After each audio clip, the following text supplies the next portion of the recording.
வணக்கம். பைபிளை முழுவதுமாக வாசிக்கும் நம் லட்சிய பயணத்திற்கு உங்களை அன்புடன் வரவேற்கிறேன். இன்று நாம் விடுதலை பயணத்தில் 38வது அதிகாரத்தை வாசிக்க இருக்கிறோம். இதுவரை நாம் மொத்த நூல்களில் 7.31% நூல்களை வாசித்து முடித்துவிட்டோம். இன்னும் சில நூல்களை முடித்தால் நம் பயணம் வெற்றிகரமாகும். இன்றைய வாசிப்பின் மூலம் அந்த இலக்கை இன்னும் முன்னோக்கி நகர்த்துவோம். வாங்க தொடங்குவோம். எரிபலிபீடம் செய்தல்.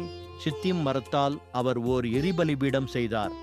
அது நீளம் 5 முழமும் அகலம் 5 முழமுமாக சதுர வடிவமாயிருந்தது. அதன் உயரமோ 3 முழம். அதன் 4 மூலைகளிலும் அவர் கொம்புகளை அமைத்தார். கொம்புகள் அதனோடு ஒன்றிணைந்திருந்தன. அதை வெண்கலத்தால் மூடினார். அவர் பலிபீடத்தின் துணைக்கலன்கள் அனைத்தையும் செய்தார். சாம்பல் சட்டிகள், அள்ளுக்கருவிகள், பலிக்கிண்ணங்கள், முள்கரண்டிகள், நெருப்புத் தட்டுகள் ஆகிய எல்லா கலன்களையும் வெண்கலத்தில் செய்தார். பலிபீடத்தைச் சுற்றி வலைப்பின்னலான வெண்கல வேலைப்பாடு செய்து அதன் பாதிப்பகுதியை எட்டும்படி அதன் விளிம்புகளுக்கு கீழே அவர் பொருத்தினார். தண்டுகளை தாங்குவதற்காக 4 வளையங்களை வார்த்து அதன் வெண்கல வலைப்பின்னலின் 4 மூலைகளிலும் அவர் பொருத்தினார்.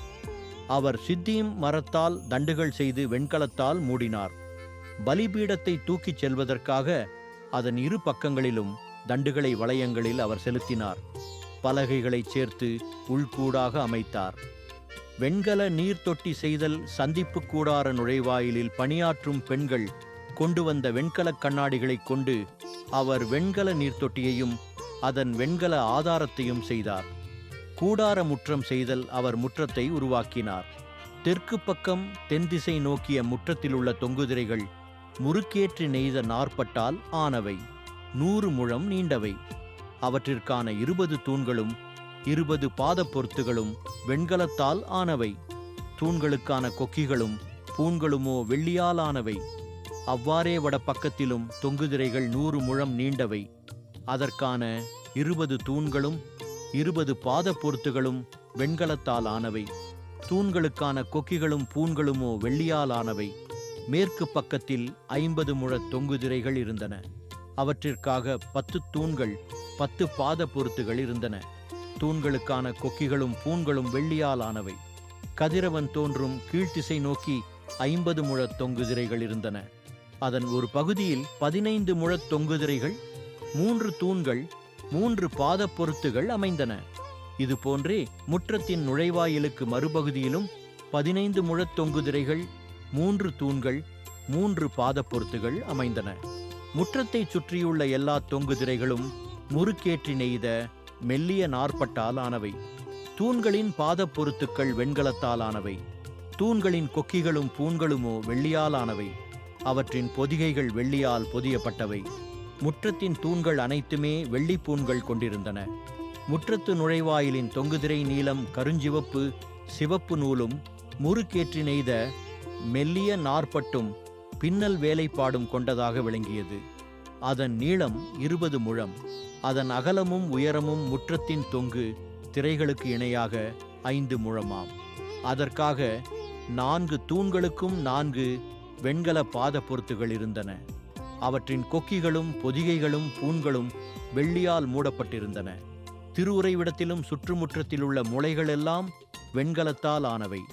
கூடாரத்திற்கு பயன்பட்ட பொருள்கள் திருவுறைவிடத்தின், அதாவது உடன்படிக்கை திருவுறைவிடத்தின் இருப்புக் கணக்கில் இருந்தவை இவையே.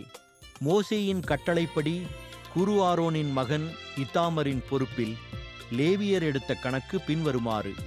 யூதா குலத்தைச் சார்ந்த கூரின் மகன் ஊரியின் புதல்வரான பெட்ஜலேல் ஆண்டவர் மோசேக்கு கட்டளையிட்டது அனைத்தையும் செய்தார். அவரோடு இருந்தவர் தான் குலத்தைச் சார்ந்த அகிஷமாக்கின் மகன் ஒகொலியாபு. அவர் ஒரு சிற்பியும் கலைஞரும் ஆவார்.